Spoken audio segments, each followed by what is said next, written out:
last class we have started the first chapter in science, that is food. Where does it come from? So let us quickly revise the topic that we have studied in the last classes. The very first point that I have discussed in the last class is the food varieties. That means we have to eat varieties of food. That means we have to eat the different types of food at different times so that the essential nutrients get entered to our body. Then after that we have discussed that the food habits will changes from place to place, and after that we have discussed that what are the food items are made of, and the last but not the least that we have studied about the very important topic, that is sources of food. So in that sources of food I have told there are two sources of food, and one is the plant sources and another one is the animal sources, and it is a very important definitions. I want you people to bear those definitions because it is very important. Once again I will repeat the definition of plant source and animal source. Here the plant sources means the food items or materials that is obtained from plants or plant products. They are called as plant sources. Then I have given the examples like fruits, vegetables, grains, pulses, and also given some of the oils like mustard oil, groundnut oil, coconut oil. All these are the plant sources. And the next we have discussed about the animal sources. The food items or the materials that is obtained from animal or animal products, they are called as animal sources. Then examples I have given that milk, meat, egg, even the cheese, butter, cream, ghee, all these are, we call it as milk products. So these are the topics that we have studied in the last classes. So now before going to start the today's topic, I want to you people to observe the board carefully that I have drawn the structure of plant. Not only I have drawn the plants, even I have labeled the parts of the plant. I want you people to practice to draw the structure of the plant and also practice to label the parts of the plant. Now we shall come to the today's topic, that is parts of plants. Well, students, in the last class or in the previous years you have studied that the parts of the plant. Once again I am going to repeat which are the parts of the plant. If you just observe the diagram carefully, so which are the parts of the plant? Here flower, fruit, leaf, stem, bud, roots.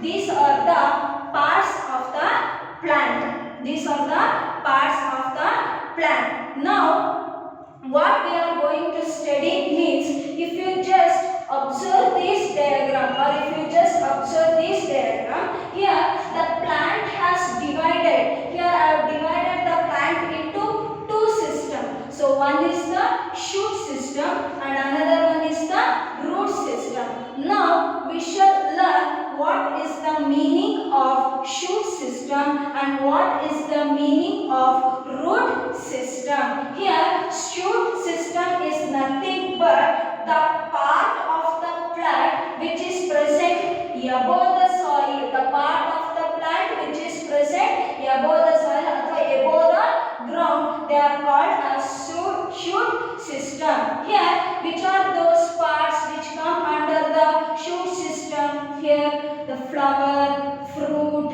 leaf, stem, bud. So these are the parts that come under shoot system because it is present above the ground or above the soil. Then what do you call the root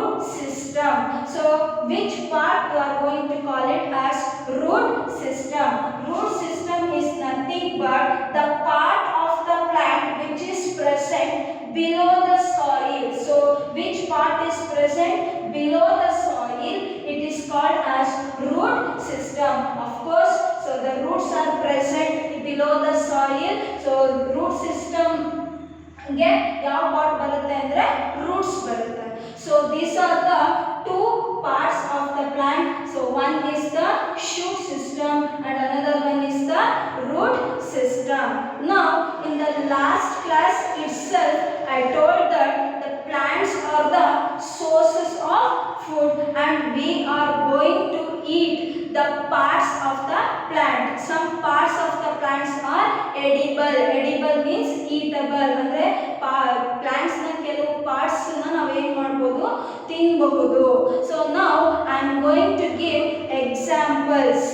First, the very first example is the part of the plant that we are going to eat is one is the fruit. We all know that we are going to eat the fruit. So the next, sometimes we are going to eat the leaf of the plants. So we are going to eat the leaf of the plants. So then which are those examples? They are leafy vegetables. Andre ಸೊಪ್ಪುಗಳನ್ನ ನೀವು ತಿಂತೀರಾ.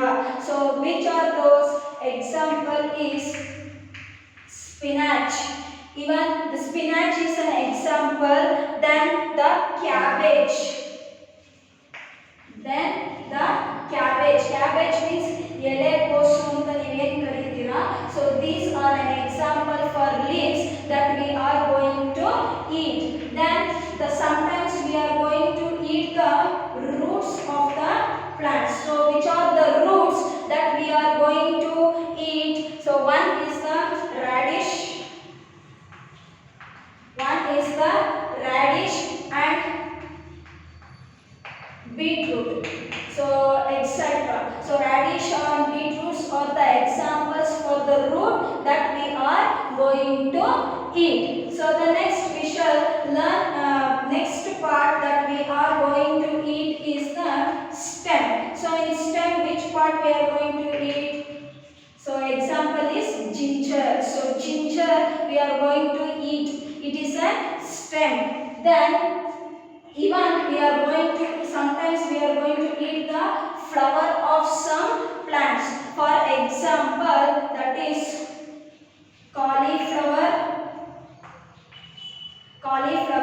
even the pumpkin flowers. Cauliflowers means ಹೂಕೋಸು ಅಂತ ಕರೀತೀರಲ್ಲ ಅದು. Then pumpkin flowers, some of the people use the pumpkin flower as food. Now there are some parts of plants in which two or more parts are edible. ಅಂದ್ರೆ ಕೆಲವು plants ಅಲ್ಲಿ ನಾವು ಎರಡಕ್ಕಿಂತ ಜಾಸ್ತಿ parts ಅನ್ನ ಏನು ಮಾಡ್ತೀವಿ ತಿಂತೀವಿ. So for that the example is the mustard plant. The example is the mustard plant. So we are going to eat we are going to use the mustard seeds. From the mustard seeds we are going to extract the mustard oil, and the next even the leaves of the mustard plants are used as vegetables by some of the people. So now we have studied about the parts of the plant and I have explained about the structure of the plant. It is divided into two types. So one is the shoot system and another one is the root system. So before going to the next topic, I want to explain one activity so that this activity you can do it by yourself at home. Then what is that activity? To do that activity, what are the materials it required? Now I am going to tell one by one.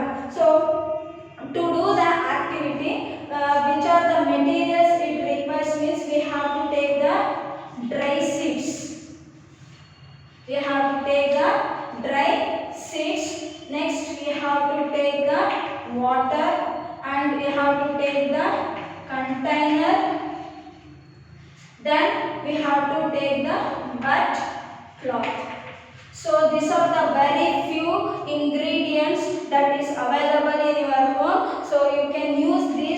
materials to conduct this activity. Here I have written dry seeds. Dry seeds means ಒಣ ಕಾಳುಗಳು. either you can take ಕಡಲೆಕಾಳು ಅಥವಾ ಬಟಾಣಿಗಳು, ಒಣಗಿರುವಂತ ಕಡಲೆಕಾಳು ಅಥವಾ ಬಟಾಣಿ ಕಾಳನ್ನ ತಗೋಬೇಕು.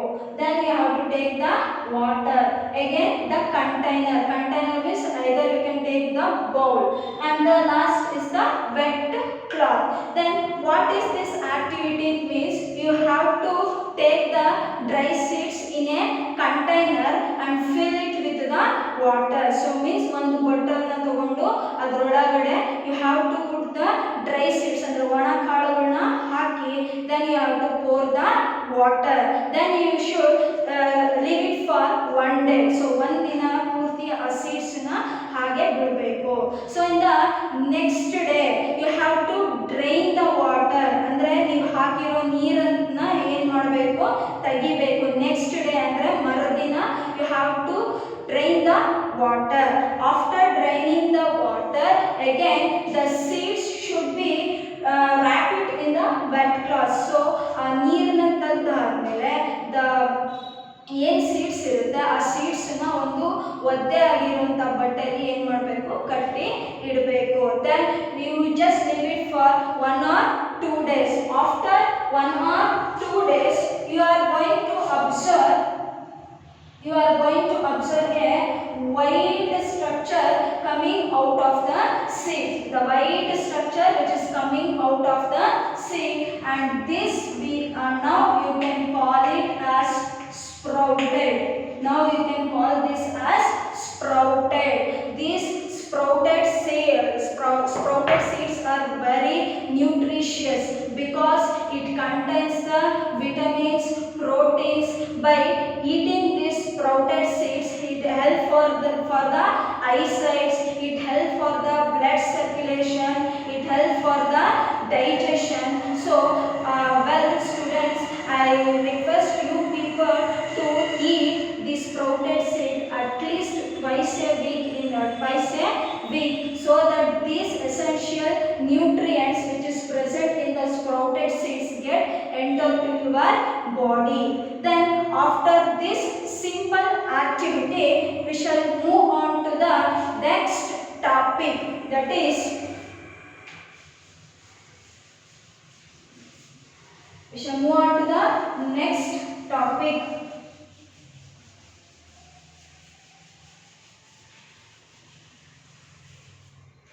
I know that you have all tasted the honey and you know that it is very delicious.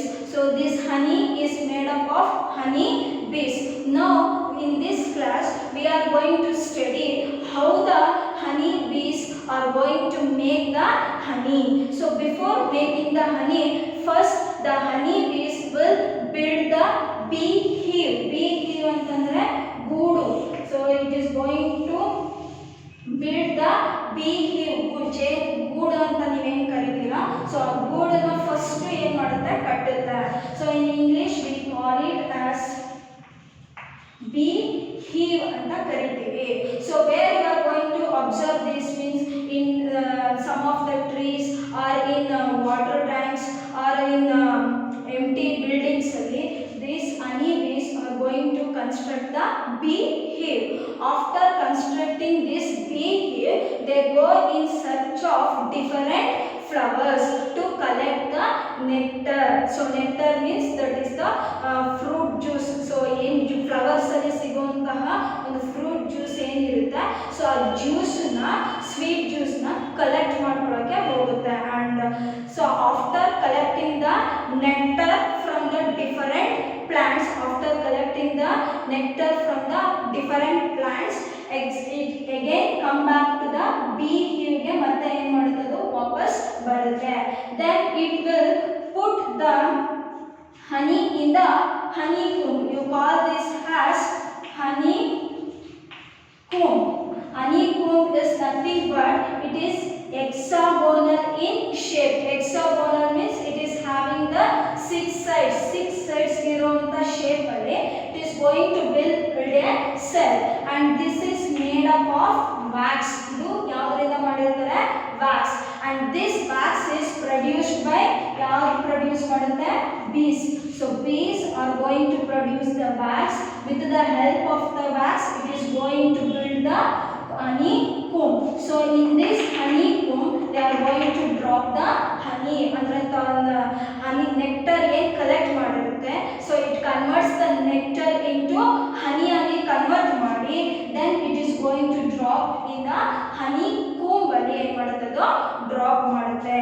So this honey is also very nutritious. This honey is also very nutritious because it contains sugar, then it contains iron, then it contains proteins, and also it contains calcium.